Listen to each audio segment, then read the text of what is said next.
ভাবে তোমার হায়াত আইলা জেল্লা নাকি আসমানতুন বৃষ্টি বর্ষণ হয় জমিন উৎপাদনের শক্তি ভাই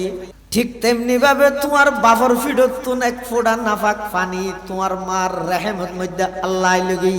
রেহেমত মধ্যে আইয়নোর পরে জমিনে যেতে পানি পাইয়ে জমিনে ফসল উৎপাদন করি তোমার মার রেহেমর ভিতর যেতে তোমার বাফর ফিডতুন এক ফোঁটা নাফাক পানি তোমার মার গর্ভত গই এই গর্ভর ভিতরে আমি আল্লাহ এক ফোঁটা নাফাক পানি এবারে কেন ভাবে লালন পালন করি কিভাবে কুদরতের সিস্টেমে আয়েড়ে সাজাইছ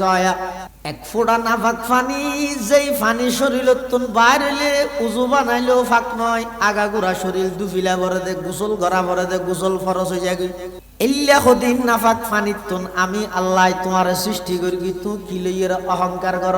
তোমার শুরু যদি চাইতেছ এক ফোঁটা নাফাক পানি শেষ চাইতে চাইলে তোমার মেডির গর্ত কবর বাদা আর কিছু দেখানো যার আল্লাহ হত বন্দা তোমার বাবর ভিড়তুন এক ফোঁটা নাফাক পানি ইবে যেতে নাকি তোমার মার রেহেমত গিয়ে আমি আল্লাহ ওই মার রেহেমর ভিতরে তিন অন্ধকারের ভিতরে এক ফোঁটা নাফাক পানি এবার স্থানান্তর করে দিই সুবহানাল্লাহ।